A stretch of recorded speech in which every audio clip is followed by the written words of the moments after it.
வாங்க இன்றைக்கி செய்ய போகிறது சவ் சவ் சாம்பாருங்க. ஒரு காய் எடுத்துருக்கேன், தோல் சீவிட்டு கட் பண்ணி வச்சுருக்கேங்க. இது வந்து நீர்ச்சத்து அதிகமாக இருக்குங்க இந்த காயில், அடிக்கடி எடுத்துக்கோங்க. வாங்க எப்படி செய்யலான்னு பார்க்கலாம். இதுக்கு தேவையான பொருட்கள்: பெரிய சைஸ் வெங்காயம் ஒன்று கட் பண்ணியிருக்கேங்க, பெரிய சைஸ் தக்காளி 1,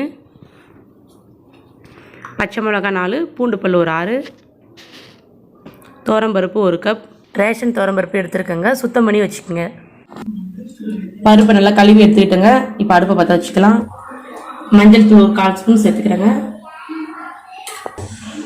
பூண்டு சேர்த்துக்கிறேங்க, பச்சை மிளகா ஒரு 4 சேர்த்துக்கிறேங்க. கீரைலாம் முழுசாக தான் போட்டிருக்கேன். ஒரு 5 நிமிஷம் கொதிக்கிட்டுங்க. 5 நிமிஷம் ஆயிடுச்சுங்க. கட் பண்ணி வச்சுக்க தக்காளி அதில் சேர்த்துக்கிறேங்க, வெங்காயம்,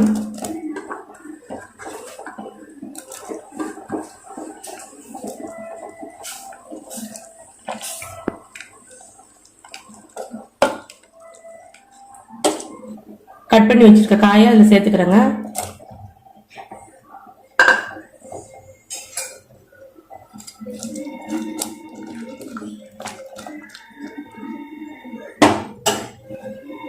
உப்பு தேவையான அளவு,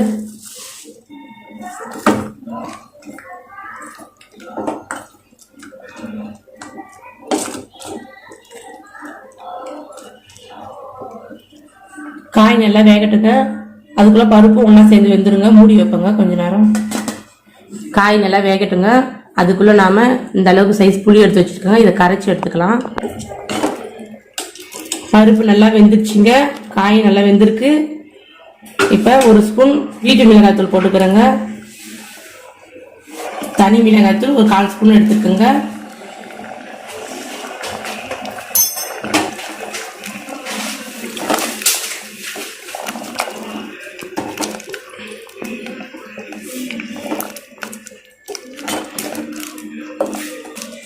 புளி நல்லா கரைச்சி வடிகட்டி எடுத்து வச்சுக்கோங்க. அதை இப்போ இதில் ஊற்றிக்கிறேன்.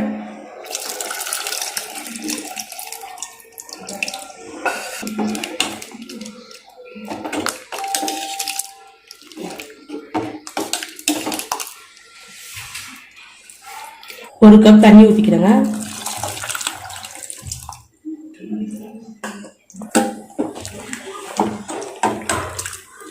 ஒரு 5 நிமிஷம் கொதிச்சா போதுங்க. கொத்தமல்லி தழையை நல்லா கழுவி கிள்ளி எடுத்து வச்சுருக்கேங்க, அதை இப்போ சேர்த்துக்கலாம்.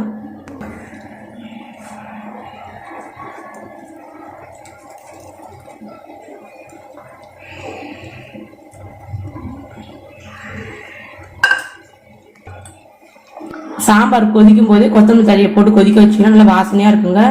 இதோட சாரெல்லாம் நல்லா இறங்குங்க, சாம்பார் இன்னும் நல்லாயிருக்கும். சாம்பார் ஒரு 5 நிமிஷம் கொதிக்க டைம் எடுக்குங்க. அதுக்குள்ளே நம்ம தாளிச்சிக்கலாங்க. எண்ணெய் 2 ஸ்பூன் ஊற்றிக்கிறேங்க. எண்ணெய் சூடாயிடுச்சுங்க. கடுகு போட்டுக்கிறேன். கடுகு பொரியுதுங்க. சீரகம் 1 ஸ்பூன் போட்டுக்கிறேன். நான் சின்ன ஸ்பூனில் போடுறதுனால 1 போட்டுக்கிறேங்க. நீ பெரிய ஸ்பூனாக இருந்தால் 1/4 ஸ்பூன் போட்டுக்கோங்க. கருவேப்பிலை சேர்த்துக்கிறேங்க. பெருங்காயத்தூள் சேர்த்துக்கிறேங்க. கட்டி பெருங்காயமாக இருந்ததுன்னா பருப்பு வேக வைக்கும் போதே சேர்த்துக்குங்க. 4 காஞ்ச மிளகாய் போட்டுக்கிறேங்க.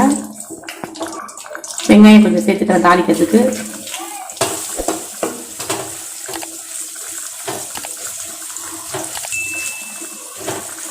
சாம்பார் 5 நிமிஷம் கொதிச்சுச்சுங்க.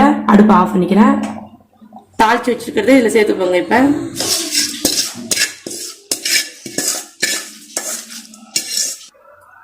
சாம்பார் ரெடி ஆயிடுச்சுங்க. இந்த மாதிரி செஞ்சு பாருங்கள். ரேஷன் துவரம்பருப்பு யூஸ் பண்ணாதவங்க யூஸ் பண்ணி பாருங்கள், நல்லாயிருக்குங்க. வீடியோ உங்களுக்கு பிடித்திருந்தால் லைக் பண்ணுங்கள், ஷேர் பண்ணுங்கள், கமெண்ட் பண்ணுங்கள், மறக்காமல் சப்ஸ்கிரைப் பண்ணுங்கள்.